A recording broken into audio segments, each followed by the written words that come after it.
تو اب اس میں جو آپ کی جو مذاکراتی کمیٹی ہے اس میں کئی لوگ جو ہیں ان کے بارے میں جانتا ہوں. مثلا حکومت کی مذاکراتی کمیٹی میں اسپیکر صاحب ہیں یاز صادق, اسحاق ڈار صاحب ہیں, عرفان صدیقی صاحب ہیں, رانا ثناء اللہ, راجہ پرویز اشرف, نوید قمر, ڈاکٹر فاروق ستار, اعجاز الحق اور خالد حسین مکسی. آپ کی جو ٹیم ہے اس میں عمر ایوب صاحب ہیں, علی مین گنڈا پور صاحب ہیں, اسد کیسر صاحب ہیں, سلمان اکرم رایا صاحب ہیں, صاحبزادہ حامد رضا اور علامہ ناصر آباد. اس میں جو سلمان اکرم رایا صاحب ہیں وہ ایک بڑے منجے ہوئے وکیل ہیں. جی بالکل ہیں, آپ کی طرح. جی تھینک یو. وہ ہے بالکل اچھا وکیل ہے. اچھا, اب سوال میرا آپ سے یہ ہے کہ کیا یہ جو سب لوگ ہیں یہ مختلف تقریروں میں, پریس کانفرنسوں میں, ٹی وی شوز میں یہ فگرز دیتے رہے ہیں مختلف, جی یہ کہتے رہے ہیں جی گولیاں چلائیں. عمر ایوب صاحب نے تو ہمارے شو پہ کہا کہ مشین گن چلائی گئی. جی وہ کوئی ذکر ہمیں اس میں نظر نہیں آ رہا. وہ یہی تو ریزن ہے میر صاحب.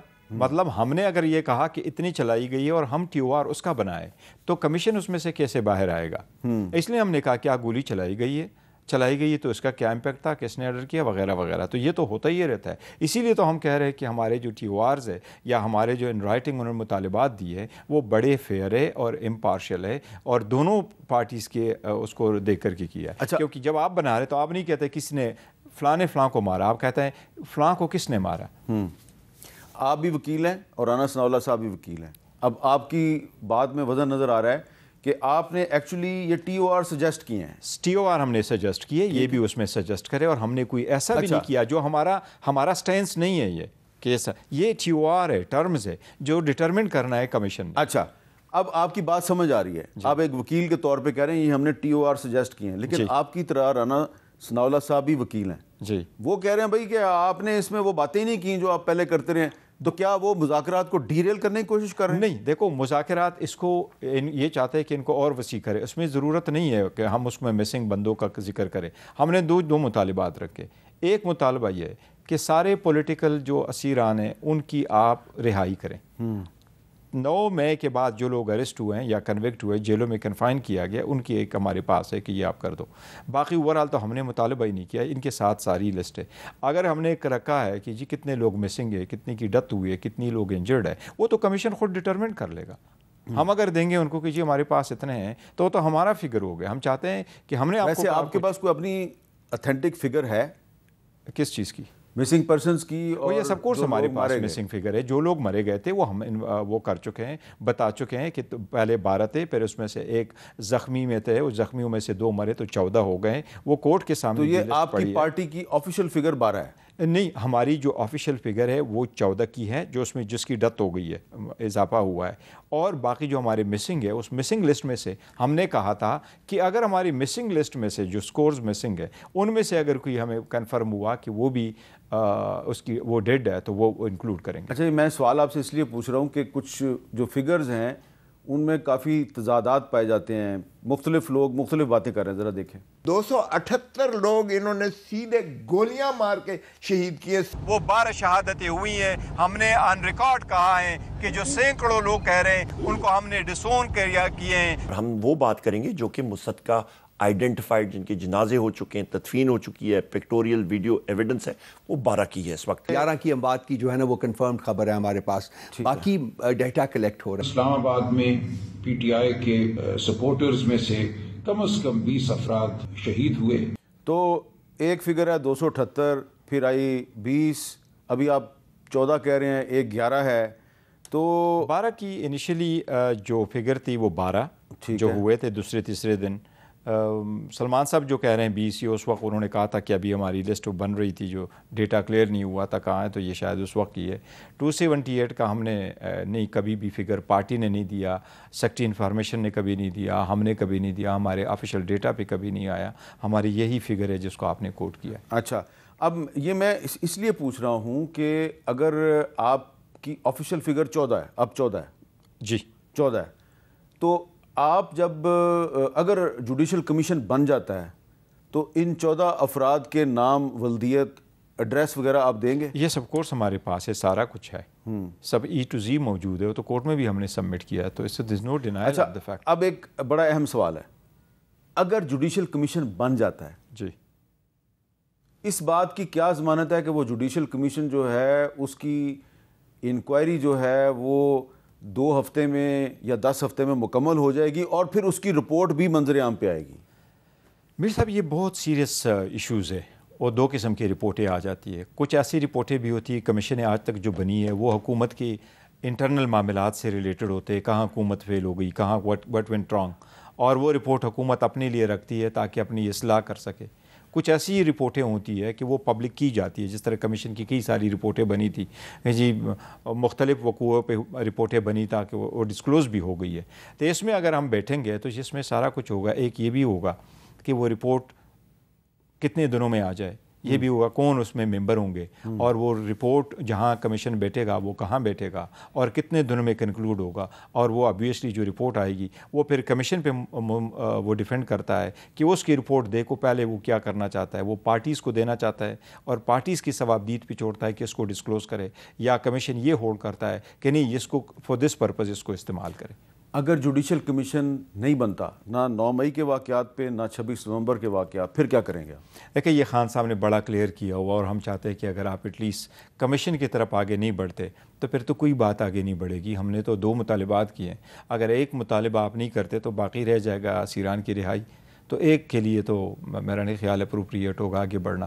ہم نے یہی کہا کہ آگے میٹنگ کریں گے پرووائڈڈ آپ اپنا ولنگ شو کرے کہ یس یہ کمیشن بنتے جا رہے ہیں. اب آپ 1 ہفتے میں جواب دیں گے تو 1 ہفتے کے بعد دیکھیں گے کہ حکومت کا کیا رسپانس. لیکن آج تو رانا ثناءاللہ صاحب کی جو گفتگو ہے اس سے تو حکومت کا جواب واضح ہو گیا کہ وہ کہہ رہے ہیں جی یہ فیصلہ تو عدالتوں نے کرنا ہے. یہ بے شک وہ لکھ کر کے دے دے, جس طرح ہمیں کہا تھا کہ آپ ان رائٹنگ لکھ کے, تو یہ ان رائٹنگ لکھ کر کے دے دے.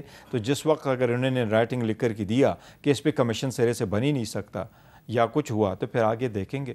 لیکن ایٹ لیسٹ مذاکرات کا سلسلہ چلے گا؟ نہیں, میرا نہیں خیال کہ مذاکرات کا سلسلہ چلے گا. خان صاحب نے بڑا واضح کہا ہے کہ اگر آپ ولنگنس آپ کی نہیں ہے کہ آگے مذاکرات چلیں گے, کمیشن بنے گا, اور اگر آپ کہیں کہ یس کمیشن بنے گا, ٹی او آر ہم نے تو یہ کرنے, ججز پہ ہم نے ایگری کرنا ہے کون جج بنے گا, تو پھر تو میٹنگ ہو سکتی ہے کہ آگے کی طرف بڑھے. جی وہ کرو, آؤ بیٹھیں, آج بیٹھتے ہیں, ٹی او آر تو یہ کرتے ہیں, آج بیٹھتے ہیں, ان میں ججز کو لگاتے ہیں. تو یہ تو ایک میٹنگ ہو سکتی ہے. لیکن اگر آپ سرے سے کہیں کہ گور صاحب آپ ایک بہت پرانے پولیٹیکل ورکر ہیں, مجھے آپ کا پہلا الیکشن بھی یاد ہے قومی اسمبلی. جی آپ بالکل, آپ ادھر گئے بھی تھے ماشاء اللہ, آپ نے بڑے ووٹ لیے تھے اس میں, اس وقت آپ پی ٹی آئی میں نہیں تھے. آج جو حکومت کی مختلف جو شخصیات نے پریس کانفرنسز کی ہیں, میں نے رانا ثناءاللہ صاحب کی تو آپ کو سنوا دی, ان سے پہلے جو انفارمیشن منسٹر صاحب ہیں انہوں نے بھی ایک پریس کانفرنس کی ہے, سنیں وہ کیا کہہ رہے ہیں. بانی چیئرمین ڈیل کرنا چاہتے ہیں, ان کو پتہ ہے کہ اس میں ان کے لیے مشکل ہوگا نکلنا, بیکاز کرپشن کی بھی ہے. وہ ڈیل کا کوئی نہ کوئی کر رہے ہوں گے. میں نے سنا ہے کہ وہ بات چیت کرتے ہیں, اپنے لوگوں کو کہتے ہیں کہ یار تھوڑا اوپر سے پریشر رکھو مگر اندر سے کوئی مجھے نکالو یہاں سے, میں نہیں بھگتنا چاہتا, یہ میرے سے غلطی ہو گئی. اچھا, اگر حکومت مذاکرات میں سنجیدہ ہو تو حکومت کا ترجمان انفارمیشن منسٹر وہ یہ کہے گا کہ عمران خان دراصل ڈیل کرنا چاہتا ہے, اوپر سے وہ پریشر رکھنا چاہتا ہے, اندر سے وہ کہہ رہا ہے یار مجھے ادھر سے باہر نکالو, تو آپ کو لگتا ہے کہ حکومت کے ساتھ آپ کے مذاکرات کامیاب ہوں گے؟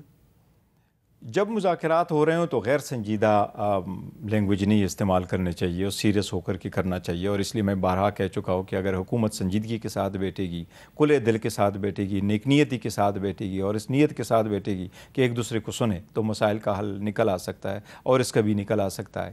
لیکن خان صاحب کی طرف سے واضح ہے, وہ کہتا ہے, میں نہیں تھرو کوٹ آؤں گا, میر صاحب he has done no wrong, he has committed no crime, he is innocent and he is going to come out as a free man. لیکن عطاءاللہ تارڑ صاحب کہتے ہیں یہ اس کی بھول ہے. وہ عطاءاللہ تارڑ صاحب کہتے ہیں کہ عمران خان 9 مئی کے واقعات کا ماسٹر مائنڈ ہے, اس کے خلاف بھی فوجی عدالت میں مقدمہ چلنا چاہیے اور اس کو سزا ملنی چاہیے. یہ ان کا آفیشیل بیان ہے. خان صاحب نے کہا جدھر آپ چلانا چاہیں آپ چلائیں, ہم تو یہ کہہ رہے ہیں اب کمیشن بنائیں اور آگے بڑھیں. کمیشن کا مطالبہ ابھی بھی ہے. جو یہ ٹرائل چلا رہے ہیں, آلریڈی چلا رہے ہیں ایک اڈیالہ جیل میں, 9 مئی والے بھی کیسز چل رہے ہیں, باقی بھی کیسز چل رہے ہیں, 200 کیسز ہے. 5 دنوں میں 3 سزائیں دی, کنوکشنیں دی, 30 سال کی سزا دے دی, وہ بھی عدالتوں نے ختم کی. اعلیٰ عدلیہ پہ ہمیں یہ اعتماد ضرور ہے کہ یہ بیس لیس کیسز ہے, یہ پولیٹیکلی وکٹمائزیشن ہے, اور یہ میڈ اپ کیسز ہے. جس طرح القادر والی کیس کو دیکھیں, جس میں ٹرسٹی کو آپ وہ کر رہے ہیں کہ آپ نے لاس کاز کیا یا آپ نے بینیفٹ لیا, جو کبھی اونر نہیں بنتا اس پراپرٹی کا, اس یونیورسٹی کا کبھی بھی اونر نہیں بنتا, آپ اس کو بھی پراسیکیوٹ کر رہے ہیں. تو یہ جو کچھ کر رہے ہیں بالکل غلط ہے پولیٹیکلی, اور یہ وہ لوگ زیادہ تر کہہ رہے ہیں جو نہیں چاہتے کہ ملک ترقی کرے اور پولیٹیکل سٹیبلٹی آ جائے اور رول آف لا. اور جو لوگ خاص کر جو لوگ چیٹر ہیں، آج بھی خان صاحب نے کہا کہ جو چیٹر ہیں وہ کبھی کمیشن نہیں بناتے، بیکاز ان کو نیوٹرل امپائر نہیں پسند آتا. وہ یہ چاہتے یہی ہے کہ کچھ ایسا کام ہو کہ اس میں سے انہی کی وہ سیر ہے. یہ جو عطا اللہ تارڑ صاحب جو کہ حکومت کے ترجمان ہیں، انہوں نے آج دعویٰ کیا ہے کہ خان صاحب نے اوپر سے پریشر رکھا ہوا ہے، اندر سے وہ اپنے لوگوں کو کہتے ہیں یار خدا کے لیے مجھے نکالو جیل میں سے. بالکل نہیں. خان صاحب سے آج تک ہماری یہی تو ساری دنیا کہہ رہی ہے، اور میرا خیال ہے وہ سارے مخالفین یہی سوچ رہے تھے جو کہتے تھے 2 ہفتے نہیں گزارے گا، مہینہ نہیں گزارے گا، پھر کہہ رہے تھے جی یہ گرمی نہیں گزار پائے گا، سردی نہیں گزار پائے گا. وہ سارا گزار کر کے آیا ہے اور آج بھی بیٹھا ہوا ہے جیل میں، اور وہ کہہ رہے ہیں کہ میں 100 سال بھی گزارنے کو تیار ہوں، وہ کمپرومائزز ان چیزوں پہ نہیں کروں گا، رول آف لا پہ نہیں کروں گا، اپنے ملک پہ نہیں کروں گا، خودداری پہ نہیں یہ کروں گا. انہوں نے کہا ہے میں 100 سال گزاروں گا. بالکل انہوں نے اوپنلی کہا کہ میں اس کا مطلب ہے وہ باہر ہی نہیں آنا چاہتے. نہیں، وہ ان کا مطلب یہ نہیں ہے. وہ کہتا ہے کہ میں ڈیل کر کے نہیں آنا چاہتا. Otherwise why should Khan Sahib be in jail in the first place? I mean آپ کس کیس میں؟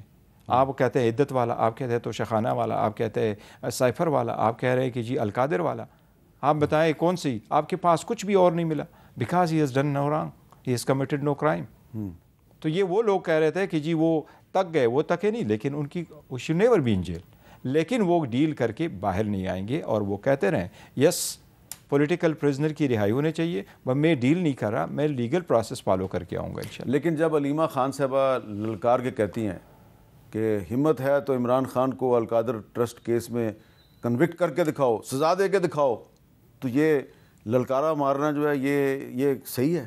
نہیں، دیکھیں ایک ٹرائل چلایا ہے اور اس میں انہوں نے کنکلوڈ کرا لیا ہے، اور پھر ایک امپریشن دی جاتی ہے کہ شاید وہ سب پرپس کے لیے ہماری طرف سے اس کی کنوکشن ہے یا ڈیلے ہے یا کچھ اور پرپس ہے.